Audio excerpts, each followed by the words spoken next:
C'est la même chose. C'est la même chose que Paul a confirmé. Nous sommes en train de parler sur l'auteur, sur la fausse doctrine de M. John Nelson Darby au sujet de la pré-tribulation. Il est le fondateur de cette doctrine. C'est la même chose que Paul a confirmé. C'est le lieu de notre rencontre avec notre Seigneur Jésus. Dans les airs ou sur les nuées. Mais après ces jours de calamité, de souffrance, c'est pas avant, mais après.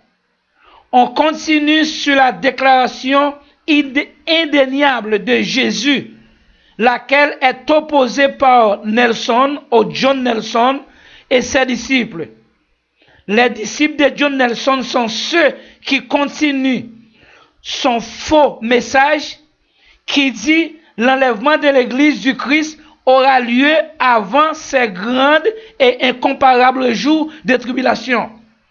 Qu'arrivera-t-il immédiatement après que Jésus apparaîtra sur les nuées?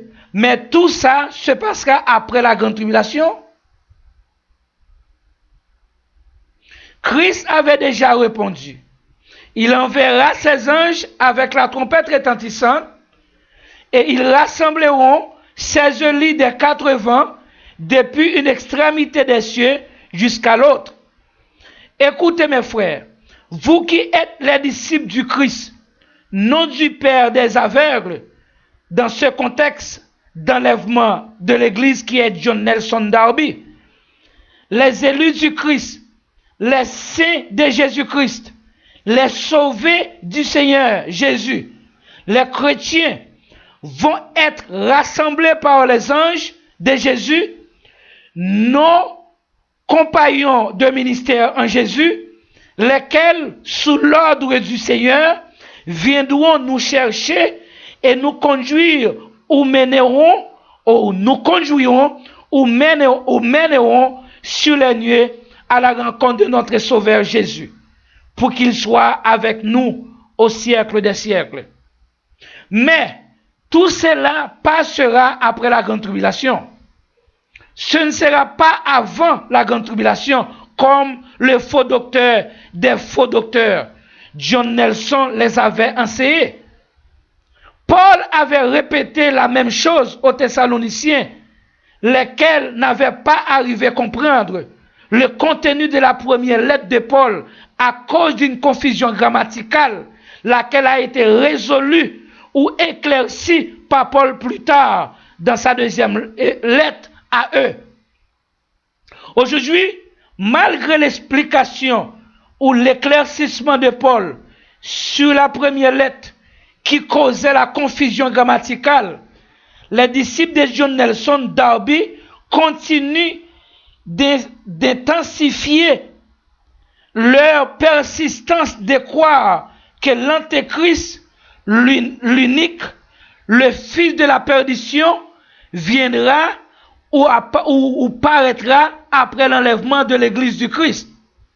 Maintenant, selon l'apôtre Paul, s'il continue de croire dans cette fausse doctrine, dans cette doctrine imaginaire, dans cette doctrine fabriquée, falsifiée, erronée, illusoire, insoutenable, fallacieuse, etc., ce n'est plus à cause d'une confusion grammaticale, mais à cause d'une tromperie, d'un aveuglement causé par leur destin, lequel a été ordonné par Dieu avant même de leur naissance naturelle.